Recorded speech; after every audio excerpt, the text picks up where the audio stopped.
The innovative nutrients work on a macro and micro nutrients level, and they're very good for the plants. This is what I know about them.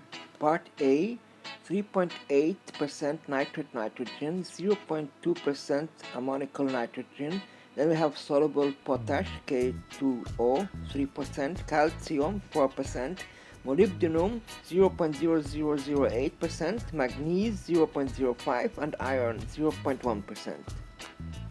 Part B, ammonical nitrogen, 0.20%, nitrate nitrogen, 0.8%, soluble potash, KO2, 5.0%, available phosphate, P2O5, 8%, magnesium, 1.6%, and sulfur, 1.4%.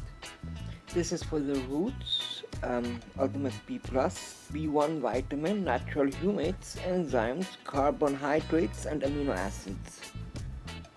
It's got nitrogen, 0.2% ammonical nitrogen, 0.8% nitrate nitrogen, and then phosphate acid, P2O5 is 2.0, soluble potash, K2O, 3.0, vitamin B, 0.15, and humic acid, 0.2%. Black Swarm simulates root formation and root growth, accelerates cell division, and increases the yield. It contains soluble potash 1.0%, iron 0.1%, and humic acid 7.0%.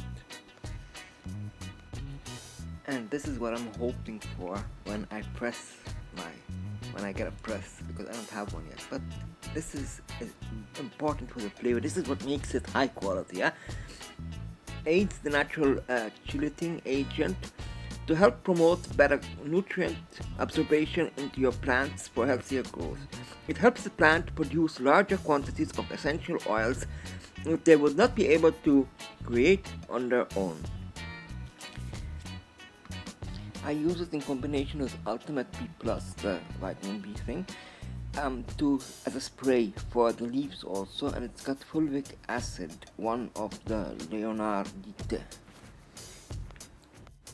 You all know what this is, but this also helps me regulate the temperature, bring it down a bit, by the way.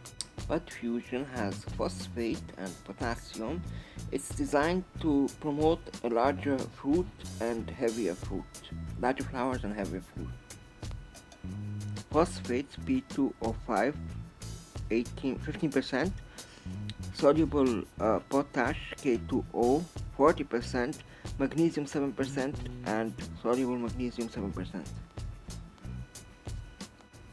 I got this from Advanced Grower.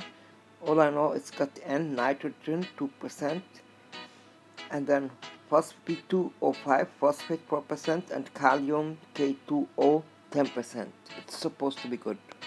Jet fuel was specifically designed to maximize the weight and hardness of your flowers at the end of their cycle when most needed. It gives the plant the last bit of energy it needs to ripen to its fullest potential.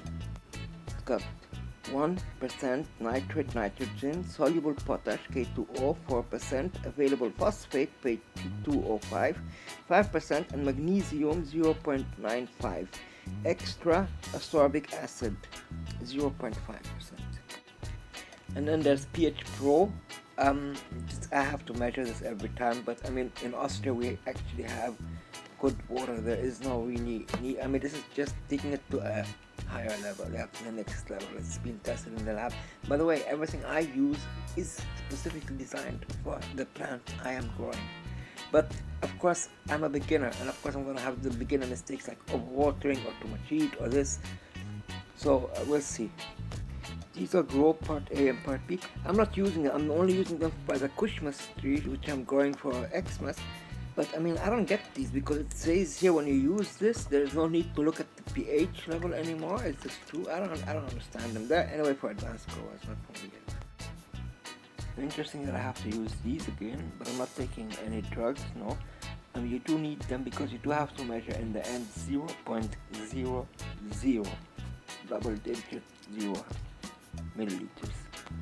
Yeah, and these are the extra things like in case I make a mistake, my phone cleaner and I've got an extra lamp and everything, but I want to buy LED and all this because my tent is okay actually. It's not this bad, but I saw goat tents which are so cool. They have this other material. I think it's the space lima or whatever it's called, and only for $70, and LED lights for $100-$200. I mean that's cheap. It's not this expensive. And all my timers are backed up with battery. I've got a green light or more lights here because green lights then I can work in case something happens. But I'm still a beginner, so I still have a lot to learn.